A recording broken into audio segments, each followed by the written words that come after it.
میں نے اپنے والد ماجد رحمۃ اللہ علیہ سے درخواست کی، وہ حج کو جاتے رہتے تھے، عمرے کو آتے رہتے تھے۔ میں دارالعلوم میں نیا نیا مدرس ہوا تھا، نوجوانی کا زمانہ تھا، تو میں نے عرض کیا کہ آپ ہمارے لیے دعا کر دیجئے، میرے لیے دعا کر دیجئے کہ حج کروا دے۔ والد صاحب رحمۃ اللہ علیہ نے فرمایا تمہارے لیے حج کی دعا نہیں کروں۔ میں دہل گیا، اتنا مہربان باپ جو میرا مرشد بھی ہے، میرا شیخ بھی ہے، میرا استاد بھی ہے، میرا باپ بھی ہے، اور اتنا بڑا اللہ کا ولی ہے، اور میں نے اسے دنیا نہیں مانگی تھی، آخرت کی بات مانگی تھی، اللہ کی چیز مانگی تھی، حج مانگا تھا، حج کی دعا مانگی تھی، اس کو انکار کر دیا کہ تمہارے لیے حج کی دعا نہیں کروں گا۔ میں ڈر گیا، میں نے کہا کیا بات ہے؟ پر میں کہ نہیں، تمہارے لیے دعا نہیں کروں۔ میں نے کہا کیا بات ہے آخر؟ تو میں تمہیں حج کا شوق نہیں ہے، تمہیں حج کا شوق نہیں ہے۔ میں رو پڑا، میں نے کہا میں تو چپکے چپکے رویا کرتا ہوں، نئی نئی شادی ہوئی تھی، ایک بچی تھی، تو میں نے کہا کہ میں تو روتا ہوں آپ کے حالات سن کر جب حج کا حج سناتے ہیں۔ فرمایا کہ نہیں، اگر تمہیں شوق ہوتا تو اس کے لیے کچھ تیاری کرتے، پیسے جمع کرتے۔ میں نے کہا میں اس تنخواہ میں کیا پیسے جمع کر سکتا ہوں؟ اس زمانے میں شاید 150 روپے تنخواہ ہوتی تھی ہماری، سستے کا زمانہ تھا۔ 3000 میں ہوائی جہاز کا سفر ہوتا تھا، 1500 میں پانی کا جہاز کا سفر ہوتا تھا۔ میں نے کہا کہ میرے پاس اتنے پیسے تو نہیں۔ فرمایا کہ کیا تم 1 روپیہ بھی مہینے میں جمع نہیں کر سکتے؟ میں نے کہا کر سکتے ہیں۔ کہا کہ بتاؤ کتنے جمع کیے؟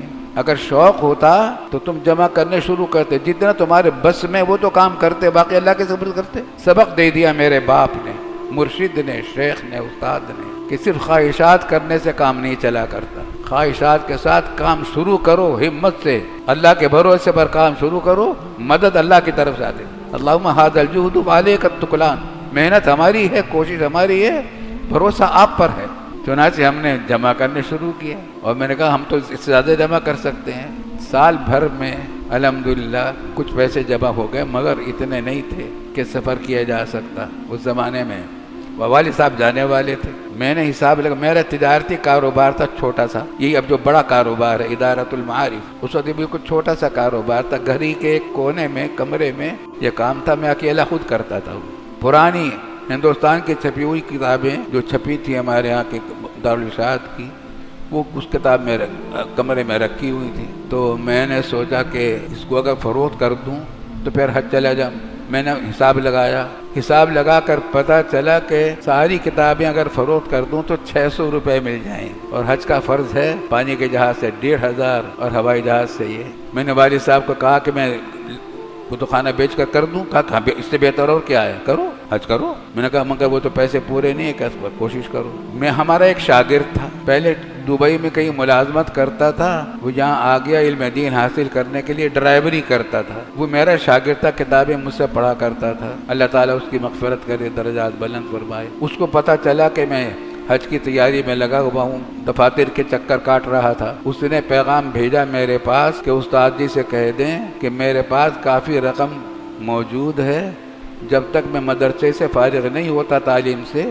اس وقت تک مجھے پیسے کی ضرورت نہیں، جتنی رقم آپ کو قرضے کی ضرورت ہو قرضہ لے لیجیے، جلدی کچھ نہیں۔ میں قرضہ لیتے ہوئے گھبرایا، مگر وہ سر ہو گیا، میں نے قرضہ لے لیا، اور پھر ہوائی جہاز سے سفر کیا۔ جس دن والد صاحب پہنچے تھے وہاں، ان کو نہیں معلوم تھا کہ میں پہنچ سکوں گا، پیچھے جب میں اور مولانا تقی عثمانی صاحب اچانک پہنچ گئے مکہ معظمہ، پھر ان کی خوشی کی کوئی انتہا نہ رہی۔ پھر میں نے ملتزم پر یہ دعا کی تھی، اپنے بزرگوں سے سیکھی تھی بات، کہ یا اللہ یہ قرضہ تو ہو گیا ہے میرے ذمہ، آئندہ مجھے قرضے سے بچا لیجیے، قرضہ آسانی سے ادا کروا دیجیے اور قرضے سے بچا لیجیے۔ آپ کو حیرت ہوگی، حیرت ہوگی، آج اس واقعے کو کتنے واقع، سن 64 کی بات ہے، یہ کتنے سال گزر چکے، 36 سال پچھلی صدی کے، 56 55 سال ہو چکے۔